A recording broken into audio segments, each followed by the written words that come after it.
நம்ம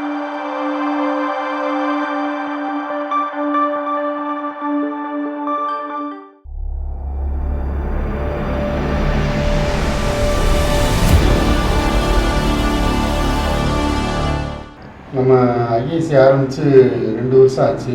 இது வரைக்கும் என்ன நடந்திருக்கு, நீ என்ன செய்ய போகிறீங்க? ஆமாம், ஐஏசி நம்ம 2 வருஷத்துக்கு முன்னால் ஆரம்பிக்கும் போது நம்மக்கிட்ட இருந்தது வெறும் கான்செப்ட் மட்டும்தான். ஆனால் இன்றைக்கி நிறைய இம்ப்ரூவ்மெண்ட் பண்ணியிருக்கிறோம். அன்றைக்கி நம்ம அப்ளை பண்ணது வந்து சென்ட்ரல் கவர்மெண்ட் ஸ்கீமான எம்எஸ்எம்இ சிடிபின்ற ஸ்கீமில் அப்ளை பண்ணோம். அன்றைக்கி நமக்கும் அனுபவங்கள் கொஞ்சம் கம்மியாக இருந்தது. பொதுவாகவே இது கொஞ்சம் அதிகமான டைம் எடுக்கும் அப்படின்றதுனால இப்போ உடனே நம்ம மெம்பர்ஸ்க்கு வந்து ஒரு பெனிஃபிட் இருக்கணுன்றதுனால ஸ்டேட் கவர்மெண்ட் ஸ்கீமான MCDP micro cluster development programme ஸ்கீமில் அப்ளை பண்ணியிருக்கிறோம். இதனால் வந்து பார்த்திங்கன்னா நம்ம ஒரு கடந்த 2 மாதமாகவே ரொம்ப ஃபாஸ்ட்டாக அதுக்கான ஒர்க் பண்ணிகிட்ருக்கோம். விரைவில் இந்த கிராண்ட் வாங்குறதுக்கு எல்லா ஏற்பாடும் செஞ்சிட்ருக்கோம். சரி, இதில் எம்எஸ்சி சிடிபிக்கும் எம்சிடிபிக்கும் என்ன வித்தியாசம் இருக்குது? நல்ல ஆக்சுவலாக எம்எஸ்எம்இ சிடிபின்றது சென்ட்ரல் கவர்மெண்ட் ஸ்கீமு. அது நம்ம அப்ளை பண்ணும்போது state level steering committee, central level steering committee 2 பேரையும் பாஸ் பண்ணி நம்ம போய் அப்ரூவல் வாங்கி எடுக்கிறதுக்கு ரொம்ப காலதாமதமாகும். ஆனால் அது மேஜர் பெனிஃபிட்னா நம்ம வந்து அதிகபட்சமாக 30 கோடி ரூபா வரைக்கும் கிராண்ட் வாங்குறதுக்கான சான்சஸ் இருந்தது. இப்போ நம்ம வந்து ஸ்டேட் லெவல் ஸ்டேரிங் கமிட்டி சென்னையில் நம்ம அப்ளை பண்ணி இமீடியட்டாக வாங்குறதுக்கான சான்சஸ் நிறைய இருக்கிறதுனால இதில் ஒரே ஒரு ட்ராபேக் என்னென்னா நம்ம அதிகபட்சமாக வாங்கக்கூடியது 10 கோடி ரூபா தான் வாங்க முடியும். ஸோ இது மட்டும் தான் நமக்கு மேஜர் ட்ராபேக் ஆக்சுவலி.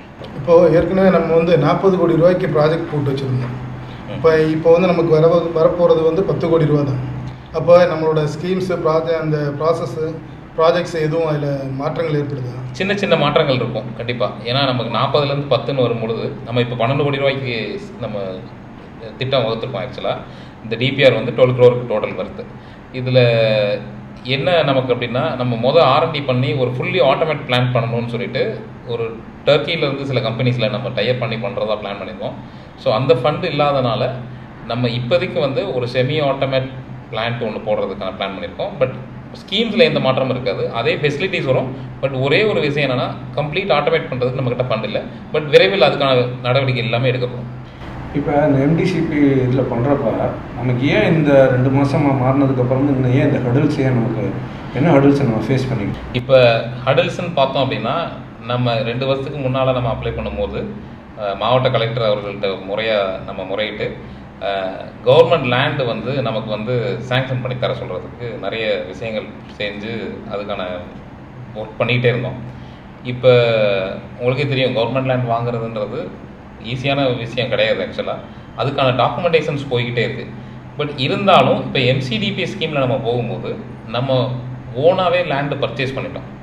ஸோ இந்த லேண்ட் பர்ச்சேஸ் பண்ணி இதுக்கான லேண்ட் கன்வர்ஷனுக்கும் டிடிசிபி அப்ரூவலுக்கும் நம்ம அப்ளை பண்ணி கிட்டத்தட்ட 9 மாதங்கள் ஆகுது. இதுக்கு காலதாமதம் பொதுவாகவே நடக்க தான் செய்யும். அந்த டாக்குமெண்டேஷன் ப்ராசஸ் கொஞ்சம் லாங் அப்படின்றதுனால இதையும் நம்ம விரைவில் முடிச்சிடுவோம். சரி, இதில் என்னென்ன செய்ய போகிறீங்கன்றத கொஞ்சம் உறுப்பினருக்கு விளாவரியாக சொன்னீங்கன்னா கொஞ்சம் நல்லா இருக்கும். நம்ம ஏற்கனவே சொன்ன மாதிரி தான் இதில் வந்து நம்ம 6 டிவிஷன் சொல்லியிருந்தோம். அந்த 6 டிவிஷனும் மறுபடியும் நம்ம இதில் செய்ய தான் போகிறோம். நம்ம வந்து இனிஷியலாக வந்து ஒரு கலசாடெக்ஸ் யூனிட் இருக்குது. அது கலசாடெக்ஸ்க்கு முன்னால் ஒரு ப்ரீ கிளீனிங் யூனிட்னு ஒன்று போடுறோம்.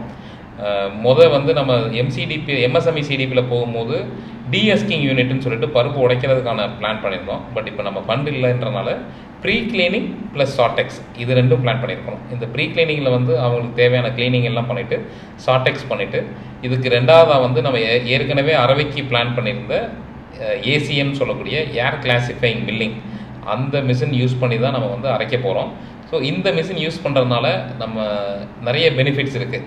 ஏன்னா நார்மலாக இப்போ நம்ம யூஸ் பண்ணுற பல்வரைசர்ஸ் இந்த மாதிரி மிஷின்ஸ் எதுவும் யூஸ் பண்ணாமல் இந்த மிஷின் யூஸ் பண்ணுறதுக்கு காரணம் என்னென்னா இதில் வந்து 10 மைக்ரான் வரைக்கும் நம்ம பார்ட்டிகல் சைஸ் எடுக்க முடியும். ஃபஸ்ட்டு ப்ராஜெக்டாக நம்ம பண்ணது வந்து நெப்டிமோட டைப் பண்ணி நமக்கு செல்ஃப் லைஃப் இன்க்ரீஸ் பண்ணுறதுக்கும் சோடாக்கும் மாற்றாக வந்து ஒரு பொருள் வேணுன்றதை நம்ம இன்சிஸ்ட் பண்ணி அதுக்கான பெய்டு ஆர்என்டி நம்ம வந்து பண்ணியிருந்தோம். இது வந்து கம்பைன்டு பேட்டன் ரைட்ஸோடு நம்ம வந்து ஒர்க் பண்ணிகிட்ருக்கோம்.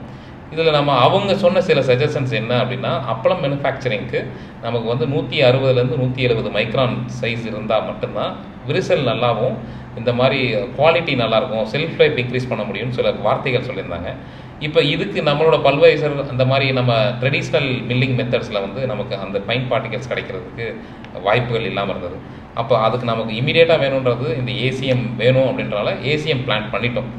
ஸோ ஏசிஎம்மில் நம்ம அரைக்கிறதுனால 2 விஷயம், ஃபைன் பவுடர் கிடைக்கும், அதே சமயம் அவுட்டனும் கூட கிடைக்கிறதுக்கு வாய்ப்பு இருக்குது. இதுக்கு அடுத்து பார்த்துட்டிங்க அப்படின்னா நம்ம வந்து மேனுஃபேக்சரிங்க்கு நம்ம இந்தியாவிலேயே இருந்து சில சிறந்த தயாரிப்பாளர்கள் மூலமா வந்து சின்ன சின்ன R&Dsம் பண்ணியிருக்கிறோம். நம்ம அதை வச்சு ஒரு ஆட்டோமேட் பிளான்ட், அதாவது எப்படின்னா ஆட்டோமேட்னா கம்பைண்டாக கிடையாது, ஒரு செமி ஆட்டோமேஷன்ஸ் ஜிக்மா மிக்சர் பிளான் பண்ணியிருக்கிறோம். ஸோ அது மாவு சூடு இல்லாமல் பண்ணிடுறதுக்கு ஜிக்மா மிக்சரும், இதுக்கு அடுத்து சீட்டர் மிஷின் போட்டு அதுலேருந்து நம்ம தரிக்க வைக்கிறது மட்டும் மேனுவலாக பண்ணுறோம் இப்போதைக்கு. பட் விரைவில் அதுக்குமே ஒரு ப்ரூஃபிங் சாம்பருக்கு வந்து R&D போயிட்டே இருக்கும். ஸோ அதிகபட்சம் 1 or 2 years நம்ம அதையும் முடிக்கிறதுக்கான வாய்ப்புகள் இருக்குது.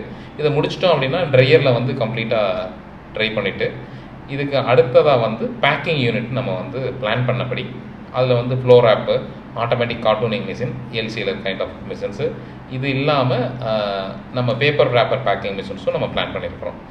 இது போக ஃபைனலாக 6வதாக நம்ம கேட்டிருந்தது வந்து லேபு. இப்போ இந்த FSSAI நார்ம்ஸ் வேறு ஒவ்வொரு 6 மாதத்துக்கு ஒரு ஒவ்வொரு மேனுஃபேக்சரர்ஸும் அவங்களோட தரத்தை வந்து செக் பண்ணி NABL லேபில் செக் பண்ணி FSSAI சைட்டில் அப்லோட் பண்ணணுன்றது மேண்டேட்ரி ஆயிடுச்சு. ஸோ இதையெல்லாம் நம்ம வந்து மைண்டில் வச்சுட்டு ஒரு அவசியம் நமக்கு ஒரு NABL லேப் வேணும் அப்படின்னு சொல்லிட்டு நம்ம உறுப்பினர்களுக்கு, குறிப்பாக நம்ம உறுப்பினர்களுக்கு மட்டும் ரொம்ப குறைவான விலையில், அதாவது என்ன ஆக்சுவல் காஸ்ட் இருக்கோ அந்த ஆக்சுவல் காஸ்ட் மட்டும் தான் சார்ஜ் பண்ண போகிறோம். அந்த மாதிரி பிளான்லாம் நம்ம பண்ணியிருக்கோம். இது மெம்பர்ஸ் இல்லாமல் நான் மெம்பர்ஸ் யாருனாலும் இந்த லேபை யூஸ் பண்ணிக்கலாம், அவங்களுக்கான கட்டணம் தனி அப்படின்ற மெத்தடில் தான் நம்ம ஒர்க் பண்ணியிருக்கோம். ஸோ இந்த ஸ்கீம் வந்து இன்றைக்கி இல்லைனாலும் இன்னும் 2 வருஷத்தில் இதை கம்ப்ளீட் பண்ணி இதை நம்ம சக்ஸஸ் பண்ணிடுவோன்றது எனக்கு முழு நம்பிக்கை இருக்குது. யாரெல்லாம் இன்வெஸ்டர்ஸாக வரலாம், இல்லை இது யாருக்கு பெனிஃபிஷரியாக இருக்குது, ரெண்டுக்குமான ஒரு விளக்கத்தை கொடுத்துருக்காங்க. இன்வெஸ்டர்ஸ் அப்படின்னு சொல்லும் போது இப்போ நமக்கு மேஜராக பார்த்தீங்கன்னா 20 இன்வெஸ்டர்ஸ் பிளான் பண்ணியிருக்கிறோம் இப்போ. ஆனால் பெனிஃபிஷரின்னு பார்த்தா 250 பெனிஃபிஷரிஸ் ஆட் பண்ணியிருக்கோம். இப்போ இன்வெஸ்டர்ஸ் அப்படின்னு சொன்னாக்கா இவங்களுக்கு வந்து இது உங்களுக்கே தெரியும், நம்ம ஆல்ரெடி ஐஐசின்றது Section 8 கம்பெனியில் ஃபார்ம் பண்ணியிருக்கிறோம். இதில் இன்வெஸ்ட் பண்ணால் எனக்கு இதில் என்ன மாதிரியான ஃபெசிலிட்டிஸ் கிடைக்கும்னு யோசிக்கணும். அப்போ இன்வெஸ்டர்ஸ் உங்களுக்கே தெரிஞ்சிருக்கும் யாருன்னா நம்ம அப்பளம் பிஸ்னஸில் இருக்கிறவங்களும், நான் புதுசாக அப்பளம் பிஸ்னஸ் பண்ணணும்னு நினைக்கிற யாராக இருந்தாலும் இதில் இன்வெஸ்டராக வரலாம். இன்வெஸ்ட் பண்ணவங்களுக்கு அதுக்கு ஏற்ற மாதிரி அவங்க ஃபெசிலிட்டியை யூஸ் பண்ணுறதுல நிறைய பெனிஃபிட்ஸ் கிடைக்கும். 20 லட்சம் இன்வெஸ்ட் பண்ணுறேன் அப்படின்னா இந்த ஏசிஎம்மை நான் யூஸ் பண்ணிக்கலாம், இதில் இருக்கிற ஷார்டெக்ஸ் மிஷினை நான் யூஸ் பண்ணிக்கலாம். இதை வந்து இண்டிவிஜுவலாக என்னால் ஒரு கம்பெனியில் நான் அஃபோர்ட் பண்ணி போட முடியாது. அப்போ இன்வெஸ்டர்ஸ் வந்து they can enjoy the machineries. ஆக்சுவலாக அது மட்டும்தான் மேஜர் விஷயம் இங்கே. அதே மாதிரி பெனிஃபிஷரிஸ் நான் சொல்கிறேன் இல்லையா, இப்போ இன்வெஸ்டர்ஸ்க்கும் பெனிஃபிஷரிக்கும் என்ன டிஃப்ரென்ஸ் அப்படின்னா, நான் ஒரு இன்வெஸ்டர் அப்படின்னா இப்போ நம்ம ஏசிஎம் அரவைக்கு வந்து ஒரு 300 ரூபான்னு சார்ஜ் பண்ணுறோன்னா இன்வெஸ்டருக்கு வந்து ஒரு 250 ரூபான்னு சார்ஜ் பண்ணலாம் மேபி. ஏன்னா அவங்க வந்து தேர் த இன்வெஸ்டர்ஸ். அப்போ அவங்களுக்கு வந்து அந்த எல்லா ஆக்சுவல் காஸ்ட்டில் நம்ம கொடுக்கறதுக்கு வாய்ப்பு இருக்குது. பெனிஃபிஷரிக்கும் இவங்களுக்கும் அந்த கன்வர்ஷன் காஸ்ட்டில் டிஃப்ரென்ஸ் இருக்கும். இப்போது இன்வெஸ்டர்ஸ் யாரை வரலான்றது நம்ம பிளான் பண்ணிட்டோம். இப்போ அவங்களோட இன்வெஸ்டிங் அமௌண்ட்டுக்கு நம்ம மினிமம் இந்த அமௌண்ட் தான் வைக்கலாம் அப்படின்றத எவ்வளோ ஃபிக்ஸ் பண்ணலாம்? இல்லை, இப்போ இது வந்து நம்ம இப்போ எடுத்து உடனே சொல்ல முடியாது. ஏன்னா நம்ம கவர்மெண்ட்ஸில் ஸ்கீம்ஸ் கொடுத்துருக்குறோம். அவங்களுடைய கிராண்ட் எப்படி அப்ரூவ் ஆகுது அப்படிங்கிறத பொறுத்து தான் நம்ம முடிவு பண்ண போகிறோம். ஸோ இதை அவங்களுக்கு அப்ரூவ் ஆனதுக்கப்புறம் நம்ம அடுத்த போர்டு மீட்டிங்கில் டிஸ்கஸ் பண்ணிவிட்டு நம்ம இன்வெஸ்டருக்கு சொல்லிடலாம். இது வரைக்கும் உங்கள் பணி வந்து நல்லபடியாக சிறப்பாக போய்கிட்டு இருக்கு.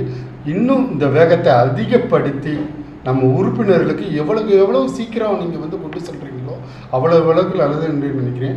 இன்னும் வேகங்கள் வந்து அதிகப்படுத்துமாறு கேட்டுக்கிறேன். நன்றி.